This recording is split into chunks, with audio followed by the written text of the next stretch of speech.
Doctor Kakkar, मैं यही सवाल आपसे पूछना चाह रही थी क्योंकि अमेरिका में अचानक हमने एक दवा कंपनी के स्टॉक्स में भी बहुत उछाल देखा जब बताया गया कि रेमडेसिविर शायद वो दवा है जिसके जरिए हम एक कारगर लड़ाई लड़ पाएंगे। तो चाहे डॉक्टर साहब पहले बोल रहे हो रेमडेसिविर का भी जो पूरा ट्रायल्स थे वो फ्लॉप कर गए एक तरह से, दूसरी तरफ हाइड्रोक्सी क्लोरोक्विन या फिर हाइड्रोक्सी क्लोरोक्विन प्लस अजिथ्रोमाइसिन जो इस वक्त दिया जा रहा है, क्या हम अभी ये सेफली कह सकते हैं कि कारगर कुछ भी नहीं है? हम शायद इधर उधर से कुछ कोशिशें ही कर रहे हैं, अभी भी सोशल डिस्टेंसिंग, लॉकडाउन यही कारगर उपाय है अगर हमें बचना है तो अगले इस 1 महीने 2 महीने में कम से कम। जी, जी।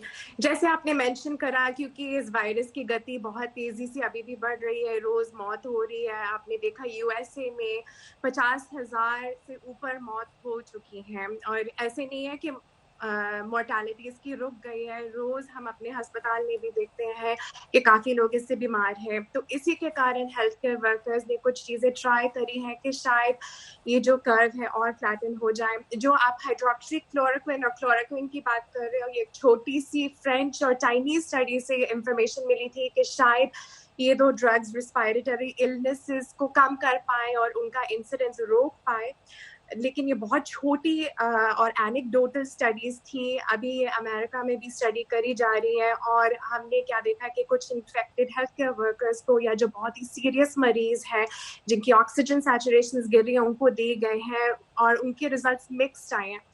और रेमडेसिविर के, जैसे आपने बोला, एंटी वायरल ड्रग के भी रिजल्ट्स मिक्स्ड आए हैं। हमने देखा कि अगर वो थोड़ी जल्दी दे पाए तो शायद उससे फर्क पड़ सकता है कि वेंटिलेटर की रिक्वायरमेंट कम हो सकती है और पेशेंट्स रिकवर कर पाए। लेकिन आप पूछ रहे थे कि क्यों फ्लॉप करी, हमें अभी तक ये पूरी तरह से समझ नहीं आया कि उसकी टाइमिंग क्या है। क्या हमने उसको बहुत लेट स्टेजेस में दिया जब पेशेंट बहुत सीरियस हो चुका है and beyond the point of return के, तब तो वो ठीक हो ही नहीं सकता था ओवरवेलमिंग एंटीबॉडी और कोएगुलेंट रिस्पॉन्स के कारण। मैं प्लाज्मा थेरेपी पे भी बात करना चाह रही थी। जैसे कि आपने देखा कि ये सबसे पहले हमें हांगकांग और ताइवान से पता चला कि कॉन्वलेसेंट प्लाज्मा, जो कि एक मरीज रिकवर कर चुका है, प्लाज्मा फरीसिस के जरिए उसका प्लाज्मा और उसकी एंटीबॉडीज का सीरम बना के हम एक डोनर से 3 मरीज तक को दे सकते हैं। इसके हमने रिजल्ट्स अभी तक के अच्छे देखे। हमारे अपने अस्पताल में इस हफ्ते पहली बार दिया गया था सिंसिनाटी ओहायो में, लेकिन क्राइस्ट हॉस्पिटल जो यहाँ पे है, अभी तक 10 मरीजों को दिया गया है और उसके रिजल्ट्स हमने अच्छे देखे हैं। अगेन उसकी टाइमिंग देखना बहुत ज़रूरी है। मरीज बहुत सीरियस हो गया तो शायद ये नहीं काम करेगा, लेकिन इसकी अभी ट्रीटमेंट्स की क्या प्रॉब्लम्स हैं। एक तो देखना चाहिए कि डिमांड बहुत ज़्यादा है और सप्लाई बहुत कम है। जो प्लाज्मा कैरियर्स, डोनर्स हैं, उनकी पूरी तरह से रिकवरी होनी चाहिए। तो 14 से 28 दिन तक दे मस्ट बी एसिम्प्टोमेटिक, कोई सिम्टम, खांसी, बुखार नहीं हो सकता। उनके चेस्ट एक्सरे क्लियर होने चाहिए।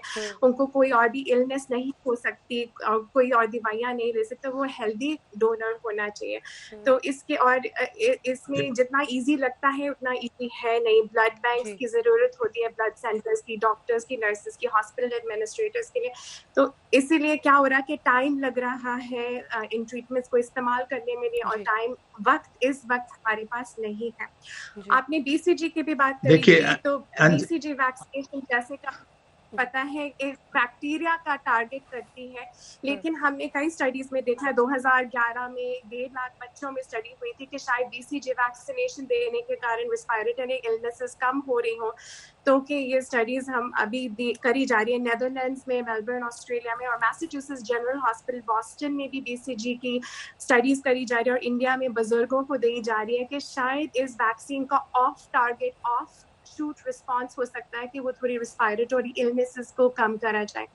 लेकिन जैसे कि आपने कहा, अभी कोई FDA अप्रूव ट्रीटमेंट प्लाज्मा को से हटके कोई नहीं है, कोई इलाज नहीं है इस बीमारी का। जैसे कि आपने बोला, सोशल डिस्टेंसिंग ही सबसे ज्यादा इफेक्टिव हुई जा रही है वायरस की गति कम करने के लिए।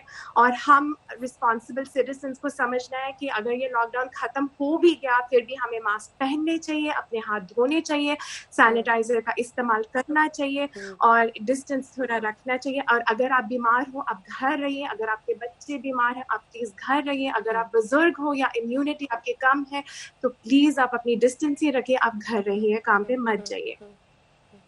ठीक है, मैं देखिए अंजना जी, ये डॉक्टर शर्मा एक छोटा सा आप इसमें दीजिएगा, क्योंकि 3 बड़े महत्वपूर्ण सवाल मेरे बच गए और टाइम कम है, जल्दी से अपनी बात कहें डॉक्टर शर्मा। हाँ, बिल्कुल बिल्कुल। देखिए ये सारी साइंटिफिक डिस्कशंस जनरल पब्लिक के लिए अभी कंफ्यूज कर सकती है। सीधा सा मैसेज जाना चाहिए कि अभी कोई भी सॉलिड प्रूफ किसी भी दवा का नहीं है, वैक्सीन का भी नहीं है। हाइड्रोक्सी क्लोरोक्विन आपको किल कर सकता है क्यूटी इंटरवल बढ़ा के, कार्डियक अरेस्ट करके। रेमडेसिवियर का बड़ा अच्छा आया था एक डेटा, बट वो प्रूव नहीं हो सका।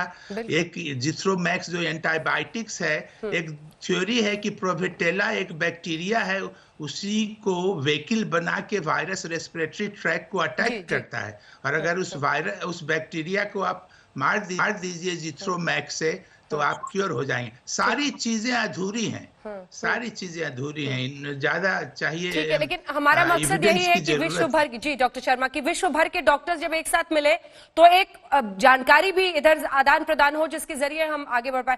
डॉक्टर चौबे, जल्दी मैं 2-3 सवाल पूछना चाह रही हूँ। न्यूयॉर्क में देखा गया है कि कई सारे जो सीवियर पेशेंट्स थे, जो ऐसी हालत में नौबत में पहुंच गए कि उनको वेंटिलेटर की जरूरत थी, बहुत ज्यादा उनमें वेंटिलेटर भी कारगर नहीं साबित हो पा रहा था।